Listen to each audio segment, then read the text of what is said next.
just ask you, in your experience with these kids at the camp, at the age that they're at now, like getting to be, older teenagers, do you find that there's any disparity? Like, did you, I remember when I was hitting that age, when I was in church, there was a real disparity between certain kids that were like super believing and super into it, where you just knew this person was totally into it.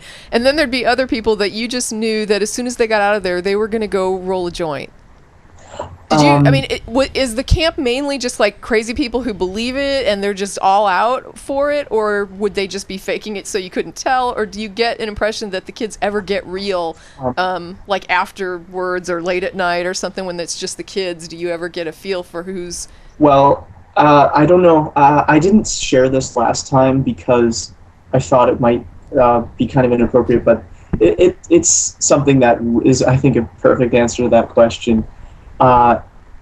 Last year, in the summertime, at the camp, of course, I was walking down the road past the girls' cabins, and I noticed something on the front lawn, and I didn't know what it was at first, and I went over to it, and I looked down, and it was something the last thing I think I could have ever expected at that camp. It was not a joint. It was not a condom. I'm looking at the chat here on the stream. It was a strap-on. Nice. Quite a large one. I may admit, since I already said it. Outside the girls' cabins. That's beautiful. Wow. So they must have been doing it outside or something and left it there, and I missed it. But I bet they chucked it out the window when they woke up the other girls. Did you get some footage? yeah, things I missed out on. That's wow. Yeah, that was a big O. Henry ending to that story. Yeah, but besides that, even though I just dropped that bomb,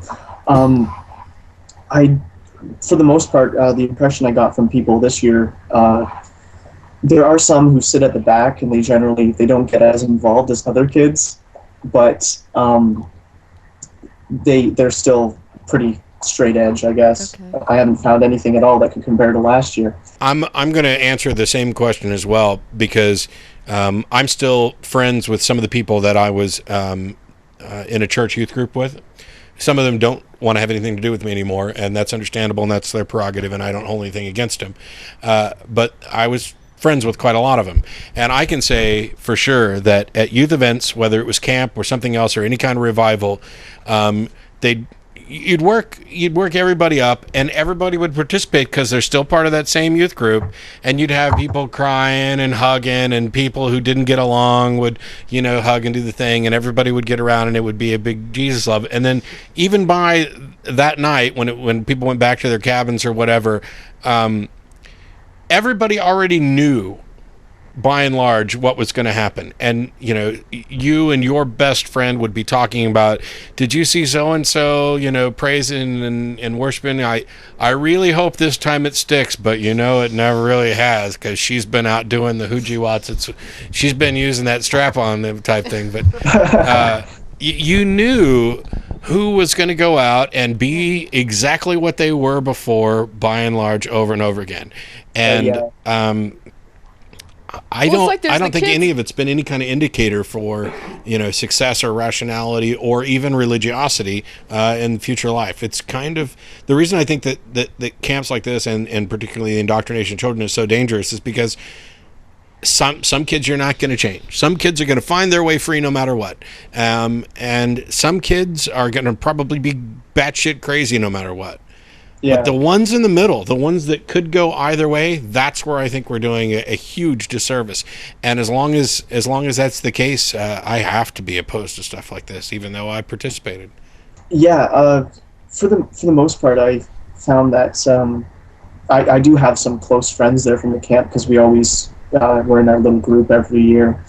I wanted to compare my memories of them when we were younger to how they are now, and see, if they've changed much.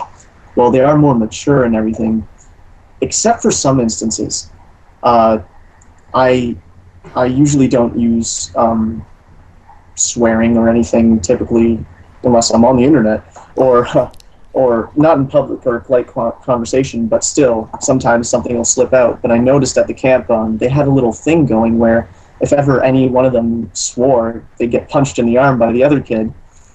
So they were trying to be really, really That only censored. make me swear more.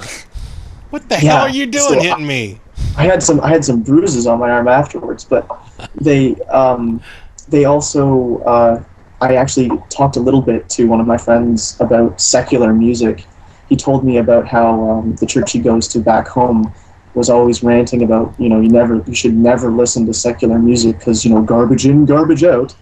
And I told him, well, actually, I like to listen to some secular music like Motorhead and I tried to drop some names of things where they have some particularly anti-religious songs, but I didn't mention them. And he was kind of alarmed, but I couldn't help it. Like he listens to like Christian rap, and I was like, how is that possible? Just tell him, the other night I was listening to this old vinyl LP of the Dayglow Abortions, and it was just awesome. Yeah, I'm sure he would just love that. But that was the biggest difficulty I think it was for me this year, because I was utterly alone. I didn't find a single person I think that I could have confided in. I basically had to keep my thoughts and most of what I wanted to say to myself for 5 days, because I was either with, of course, the other children or back at my own trailer with my mother, who is obviously a fundamentalist. So kind of kept it to myself. Tracie would probably be happy to take some email discussions with you with your comments on the camp and get them up on the Atheist Experience blog. But I mean, if you've got one more comment you wanted to get in, that's fine. I just wanted to make sure we move on to all the people who are waiting. Sure. Well, first of all, thanks for having me on. And yes, me and Tracie have emailed back and forth a little bit. So here. All right, thanks for the report, James. I love the way I can. This is one of the advantages to like being the president, is that you can just volunteer people for stuff. Yeah. Tracie will handle that for you. Thank you. I already was talking to him about doing an article. So. I'm sure there's some fan of the show out there who just asked, did he say Dayglow Abortions? And and I didn't just make the name up. It's a real band, and there's a song of theirs called Hide the Hamster that I don't recommend anybody ever listen to. That's not.